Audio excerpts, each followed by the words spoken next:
Good evening, good evening, good evening, good evening, Be Healed friends and family. This is season 3 of the Be Healed Web Show, and I'm currently out on location because we've been on vacation. We've had a good new year. So grateful to see each and every one of you on tonight. I pray that not only was your Christmas blessed, your New Year's were blessed, but these first few days of being in 2022, that you have found yourself to be moving in the place that you know that God has for you, that you're moving and walking in purpose, on purpose, in purpose, and doing what He has called you to do. So I'm excited to kick off this show with two amazing young women.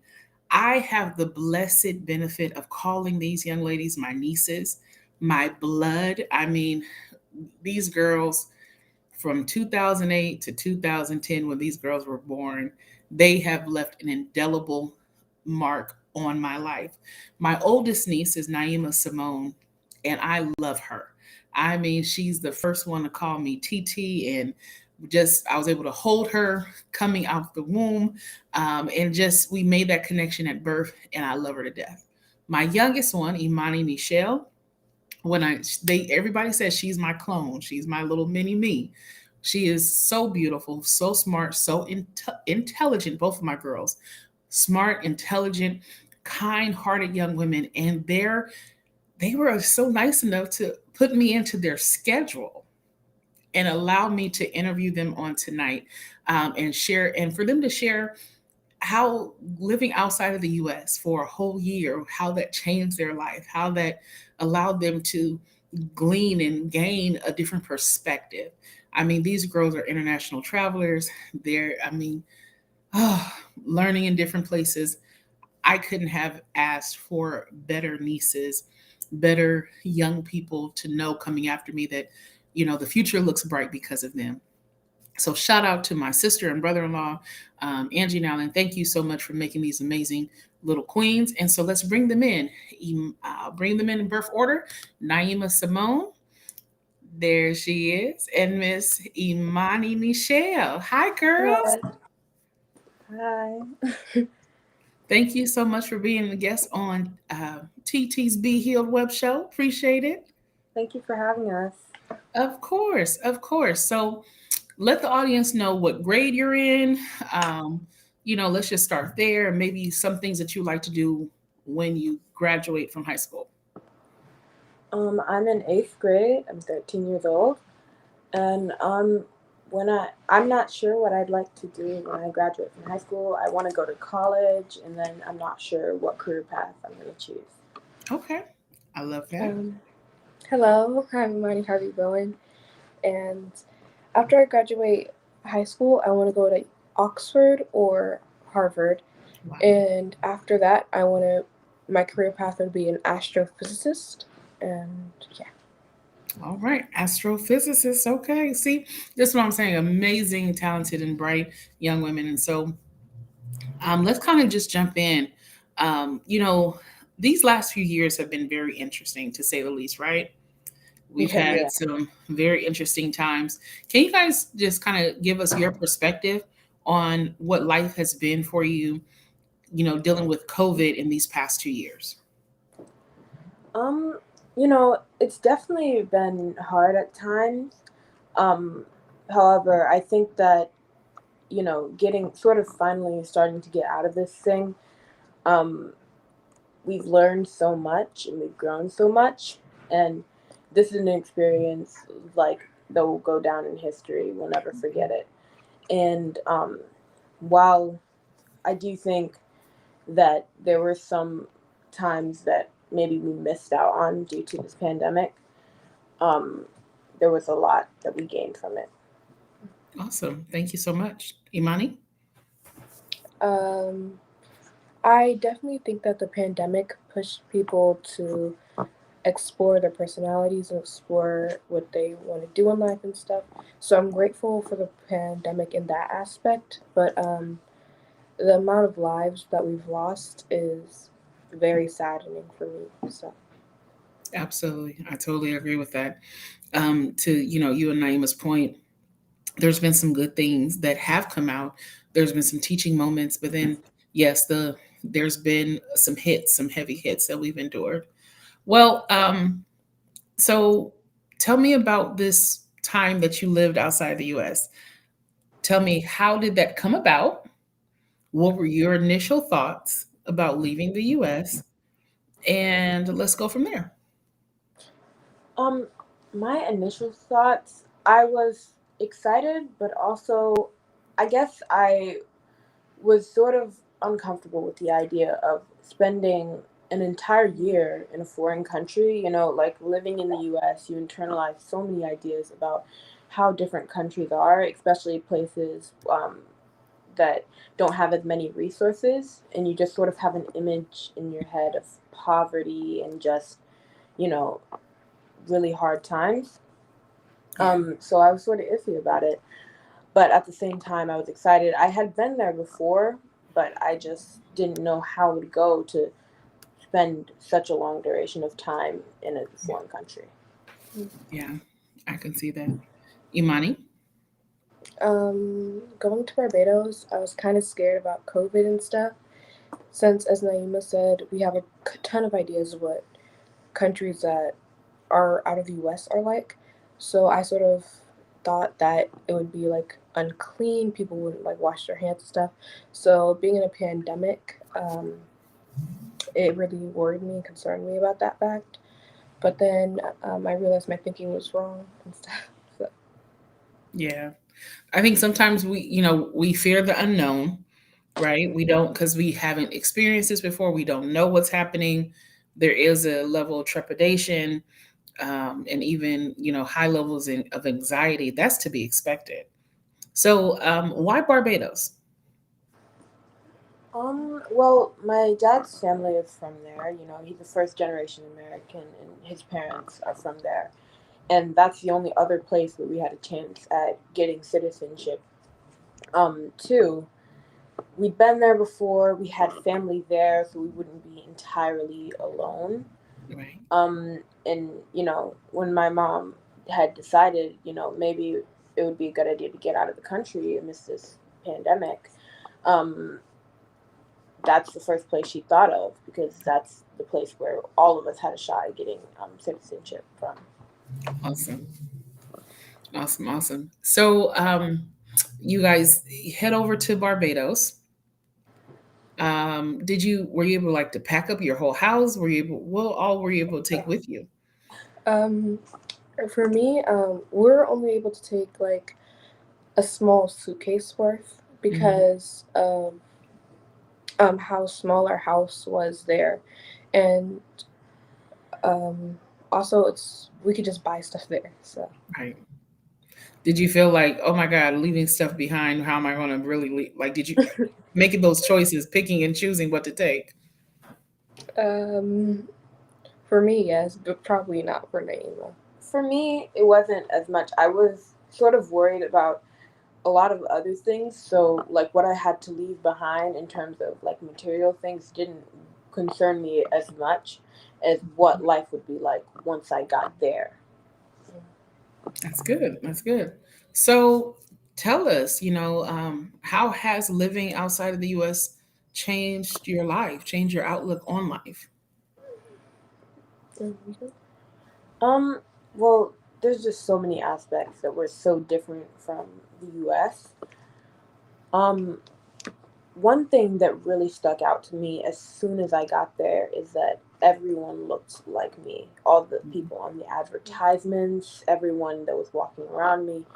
Like, even being in a very touristy area, there just wasn't, there was a lot of representation for people with my skin color and phenotype.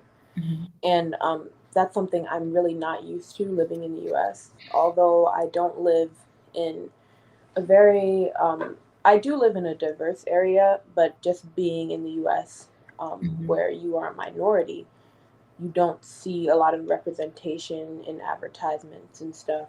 So as soon as I landed in the airport, I saw that like everyone, like being me was the norm. Right. I wasn't abnormal. Yeah, and to go off of that point, the funny thing is, even though we had so much representation, a lot of people in my school specifically idolized Eurocentric beauty standards. Mm, And Naima told me that it might just be because we're in a touristy area, but Yeah. So I noticed like a stark difference between like how idolized whiteness was in Amani's school setting and mine. At first, I had thought that it was just because I was older and maybe kids had sort of grown out of that. But then again, I took into consideration Amani lived in a very touristy area, and mm, all the advertisements were trying to appeal to tourists. So there okay. was a lot more. It was a lot more like back in the U.S., where everyone on the advertisement blonde hair, blue eyes, because they were trying to appeal to tourists. Whereas in the area that I was in, everyone looked like I did, and that reflected on the advertisements, and thus the people there didn't idolize Eurocentric beauty standards as much. yeah, but also in my school reinforced that stuff because you weren't like allowed to wear your hair down unless you had straight hair, Wow. and you had to have your hair braided, not like with fake hair extensions, but just you had to have your hair braided. Unless you had naturally straight hair, you couldn't have done that. Hmm. And I remember I walked into this classroom, and everybody was like near this girl. Her name was Sky, and they just kept on like going over to her and they're like, "Oh wow, you're so pretty," all just because she was white. Wow. What did that, I mean, going from being in the US and then as Nai you were saying, so much representation of yourself there. And then your sister Mani, she's saying that it was still kind of like back home there at her school. Yeah. What did that look like? What conversations were you guys having at dinner and or even just you and your sister just, sharing a room? What was those Yeah. conversations like? We just sort of talked about how I was going on about how different it was, and I thought she'd be able to share that same experience in the sense of race and representation, but she wasn't able to, which I was sort of surprised about. It really just taught me how much representation matters. Like everyone around you can look like you, but if you don't see people that look like you in the magazines as the models, as being Okay. portrayed in the Mhm. media you take in, then Possibly. none of that matters. Yeah. What about you, Mani? Um, I was actually kind of shocked and surprised when me and Naima were talking about our school experiences, and Naima was like, for the first time, people actually called me beautiful. Because when Naima was in the U.S., Mm, people used to like say that she wasn't good looking and stuff, which is absolutely not true. But absolutely not um, true. I totally agree. I was kind of I was like, oh, I'm so happy for her. But for me, it was the quite opposite. People just idolize people with white skin, and I think the U.S. has a big impact on that. Um, and not just because it's in a touristy area, it's because of social media stuff. I see a ton of people that were on TikTok, like liking a ton of girls who just had lighter skin. And I was actually talking to one of my other friends who was fairly dark skinned, and she was liking a ton of stuff on TikTok that was advertising skin bleaching and stuff. Oh wow. So I think uh, it was pretty shocking. I mean, for you all to be so young, but yet so wise above your years, but able to recognize the disproportionate viewpoint that marketing in the US has played in identity of what the standard of what they say is beautiful, of the standard of what someone might say is acceptable. And you all are 13 and 12, and you're recognizing this. My question for you, for the both of you, is how are you able to, now that you're back stateside, how are you able to take that information that you and that experience that you learned back with you and maybe help someone else in your community? Um, I guess seeing how different people viewed beauty sort of changed how I view it, Hmm. because it really just reinforced that beauty was subjective, and like it's so different in other places. Like the things that made me beautiful conventionally in Barbados were the exact things that made me unconventionally beautiful in the US. So it just sort of makes me see that, like, I don't really have to subscribe to one beauty Mhm. standard, and I can sort of create my own. Um, for me, it just made me. It's the same, but like, I used to like be like so insecure about my face and stuff. So when I saw how different beauty standards were across the world, it was like I don't really care at this point because there will probably be many people who find me beautiful and attractive, and many people who don't. So why am I trying to please the people who don't? Right, right. That's so huge.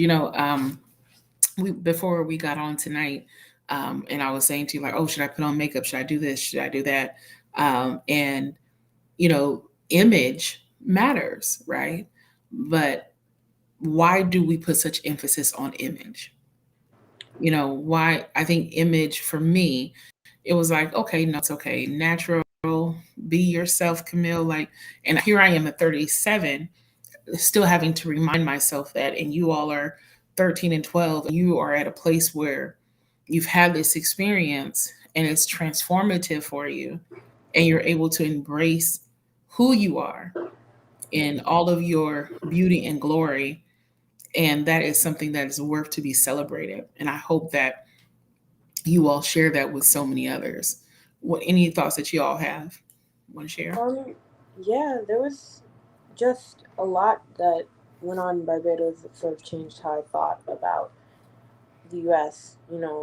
When I first got there, I was excited. Sort of for the first month, it felt like a vacation, so I was sort of excited to be there. And then after that point, for about 2 months, I was just stuck in this place of like, get me out of here. I want McDonald's. I want Target. I want Walmart. Like, and then I sort of realized, like, oh, wait, you mean I'm in a country where most people don't idolize whiteness? You mean I'm in a country that isn't constantly in some kind of political turmoil? You Mm, mean I'm in a country where I don't have to fear those who are supposed to protect me? wow. Um, you know, just thinking about that, I was like, oh, there's bigger things than Yeah, just Walmart and Target. Uh, that's huge. for me, when I was going back to the U.S., for some reason I was so scared because in Mm, Barbados I was allowed to wear my natural hair without people like looking at me weirdly and all weird stares. Um, so the thought of going back to the U.S., I told mom, "Oh, I need to get braids as soon as I touch down." mm, And I just started thinking about my clothes and everything, and it just shows how superficial that America is. And my mom's friend said, uh, I'm trying to remember, but it said something that America only focuses on material things and doesn't focusing on their suffering. So wow. I mean, there's so much that you both just said. To Naima's point about wanting to once leave, because there's no Target, Amazon doesn't deliver there. Having those issues.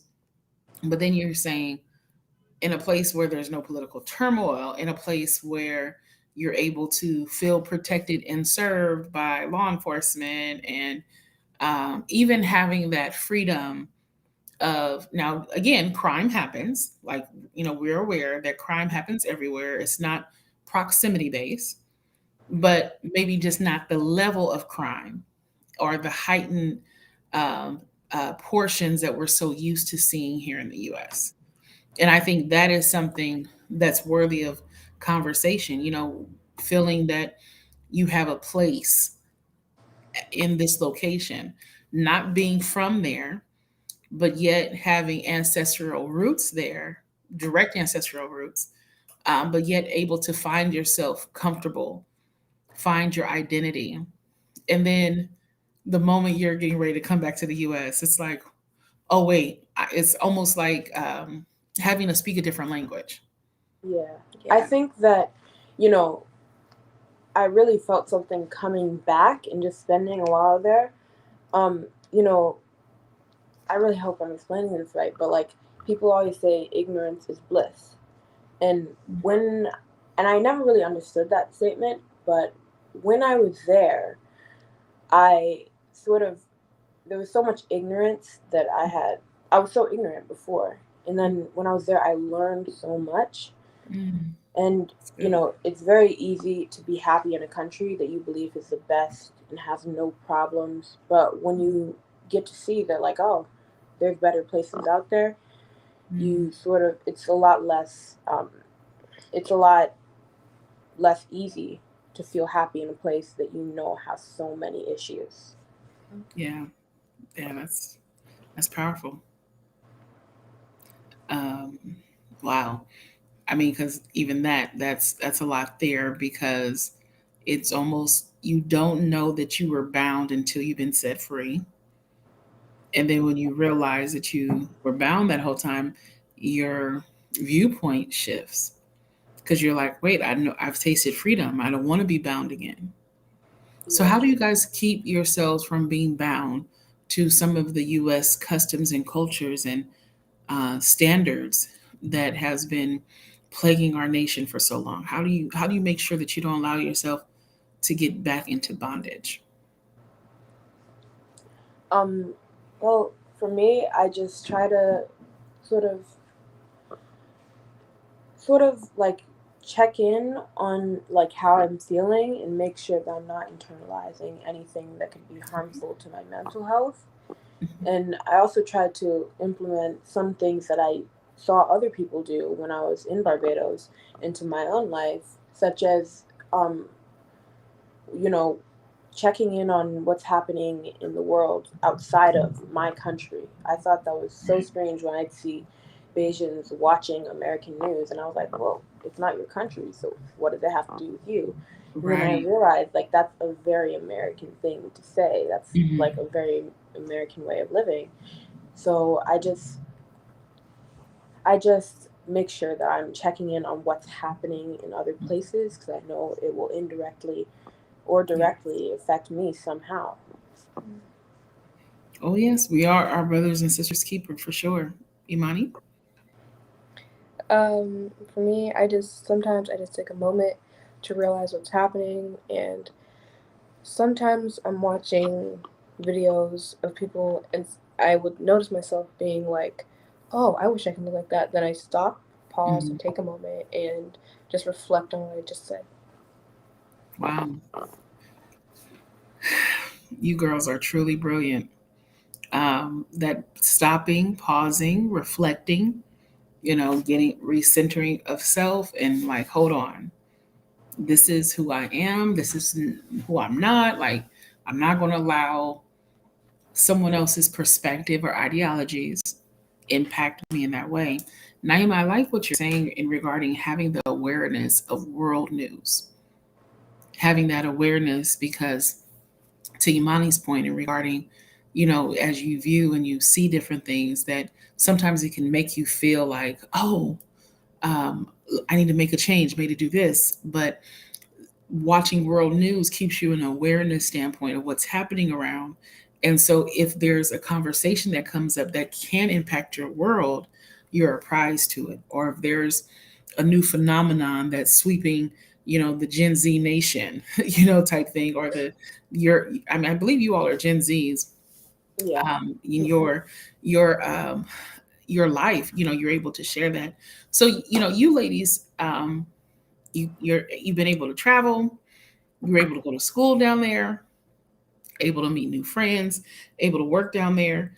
What has been uh, your biggest takeaway outside of what you're saying?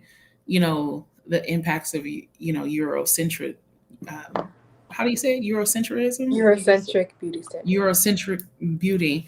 Outside of that, what are some of the other biggest takeaways or maybe mantras that you have for yourself after living in Barbados for that year? Um, just,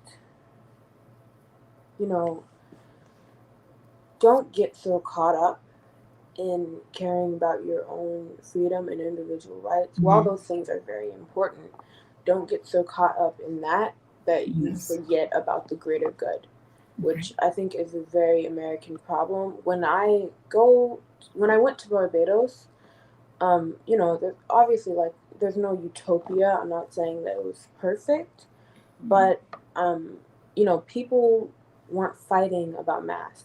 People Mhm. weren't making this pandemic a political issue, which is why they were able to keep like the levels of death down.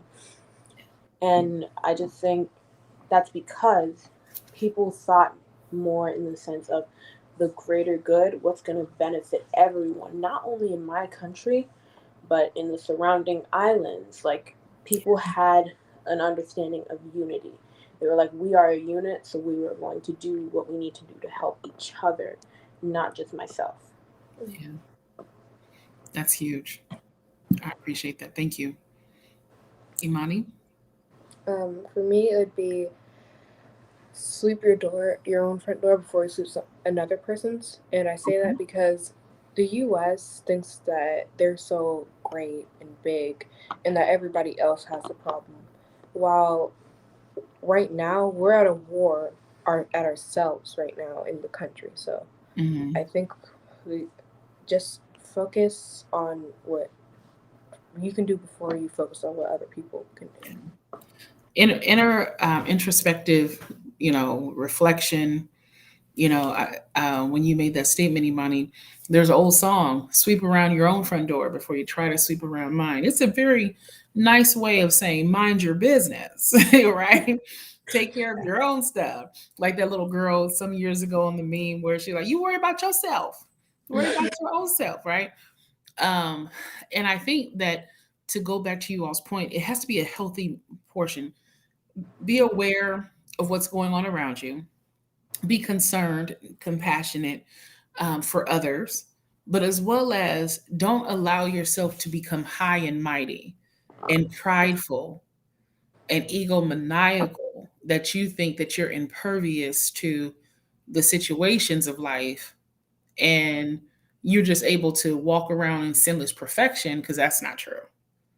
I think that that is definitely something that we can work on.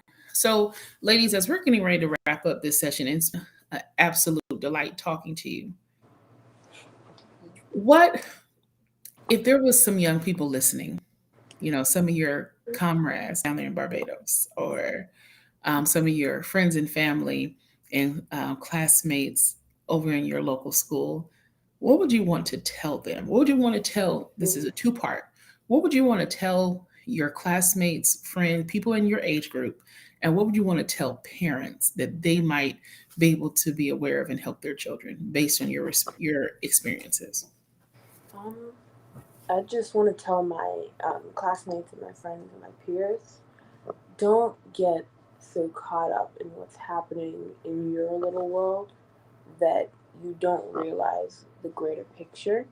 That you know, a lot of people in general, but I think especially people of my age, we sort of think about, ourselves a lot, and we think about what affects us, which, we have a very like warped view of the Mm. world. And I just challenge my peers to, step outside of that for once and maybe do something for someone else, or Mm. maybe like think about yourself not as just one person, but as a group of people or a unit. And also to parents, I'd just say, you know, even if the ideas that if even if there are bad ideas that you don't have in your home, that doesn't mean that your child isn't internalizing them and taking them in somewhere else. Mm. Because my mom and my dad definitely weren't the type of people to be like, America's the best, America's the greatest. Mm. But I internalized that, so many other places. So I Mm. just want parents to be cognizant of what their child is taking in, Mm. at school, like at camps and clubs, Wow. stuff like that. Wow. It's good. Money. For me, I would say to um, when you're on social media, don't compare yourself because Mhm. what is being shown may not be the full picture. And to parents, um, be mindful of what your children are watching because, as Naima said, they might internalize stuff that is harmful to them. Yeah. Well, I think that's some solid advice. I appreciate you all so much for taking this time and to stop by Be Healed Web Show and share your journey and your experiences. My heart is so full. I mean, just watching you girls speak, you young ladies speak and share. A part of me is like, whatever you do, don't call them the family nicknames. You know, this is live. Don't put their nicknames out here. But, you know, you all are my heart. I love you both tremendously. I think your parents are doing an amazing job raising phenomenal young women. Um, and I pray that as you all continue to grow and glow and um, retain and ascertain various things and achieve and climb higher heights, I just pray that not only does God continue to cover you and protect you and keep you, but most importantly that He gives you a platform for you to use your voice, use your talent to share and be inspirational figures for young boys and girls, your age group or even older, that might need to hear. Because some people can hear from you that might not be able to hear from me, right? We all have a set audience that God has set for us. And so I love you both tremendously. And thank you so Love much you for too. tuning in. Thank you. Thank you for having us. Of course, it was my pleasure. Definitely plan on having you guys back, especially as you know, you all are the youngest I've interviewed thus far, but I do want to start hearing more from young people. I think um, oftentimes we forget that you all have much to say. You have definitely seen quite a bit, and we can learn from everyone. There's no age limit on who we can learn from. And so Mm. I love you. Have a Love wonderful night. you. Tell your mama and dad I said hello and I love them. And to the Be Healed Web Show listeners and those who have commented and liked and shared and subscribed, thank you. Thank you. As you can see, this is season 3. I think we're off to an amazing start. And I know the best is just yet to come. So join us next Tuesday, 7 p.m., same Be Healed channel, same Be Healed time, 7 p.m. Pacific Standard on YouTube and Facebook Live. We hope to see you then. Until next time, God bless and may God keep you. And we'll see you at Be Healed Web Show Tuesday night.